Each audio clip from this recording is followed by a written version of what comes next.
Displaying or printing information to the screen in Python is done using the print function. So although we have been filling with data types, up to now we haven't displayed them.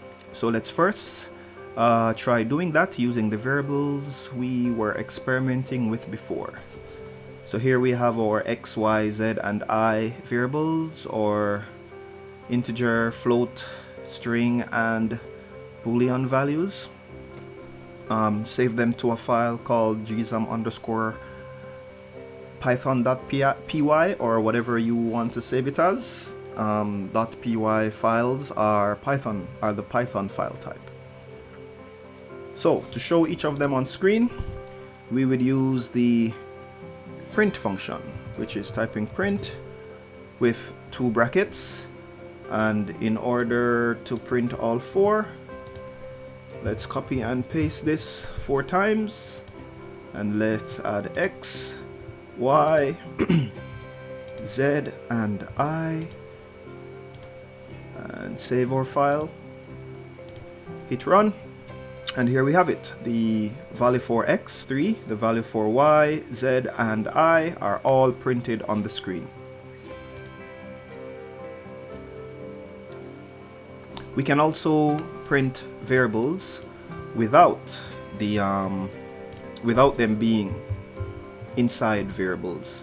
So for example, we could say print 100, or we could say print the string I don't know, rar, and then we could print another string, I don't know, loud rar. So up top we have the data types stored into variables, and then here we just have the raw data types. So let's click save, clear what we have so far, click run, and here we have it.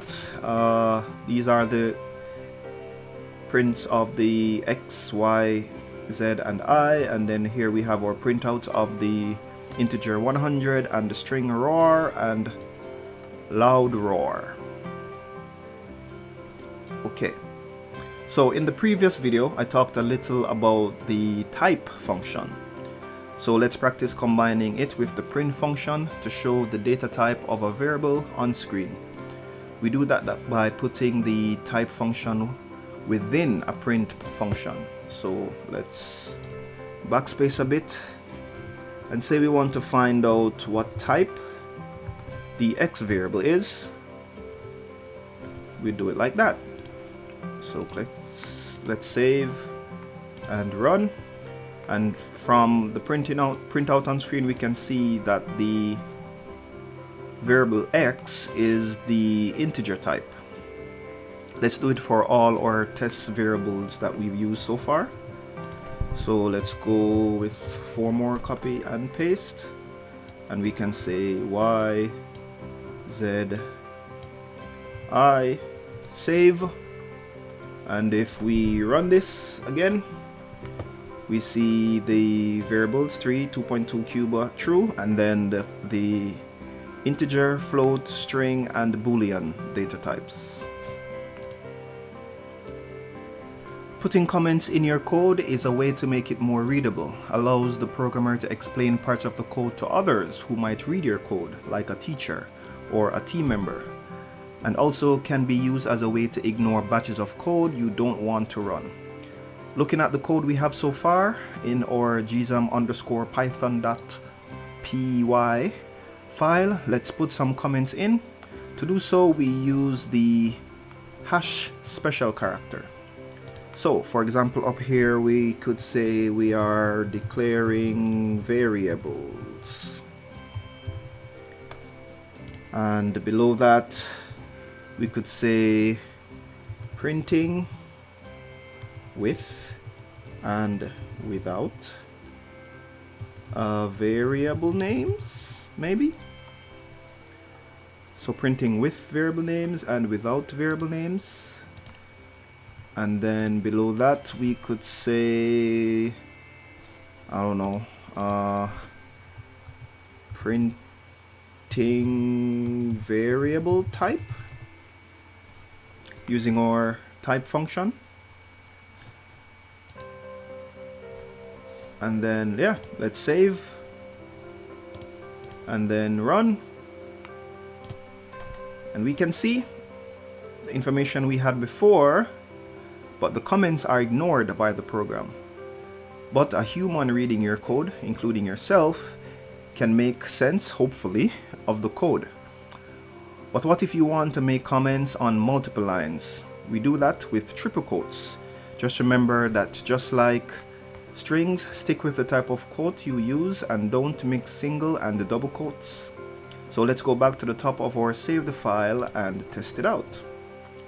So go back to the top and let's use triple quotes. I like to start and end with my quotes or whatever I'm opening and closing at the same time. And then within our triple quotes, we'll make our multi-line comment being gzam.com. Let's learn Python together. Yeah, so here we have triple quotes. So if we save, clear, and run, we see our information, but the comments are ignored.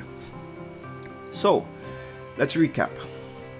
We use the print function to display content on the screen. You use the type function to find out what type a variable is, and we use the hash character for single line comments or triple quotes for multi-line comments. Take your time experimenting with these things we have covered, and when you are ready, let's jump into the next video in the series about operators.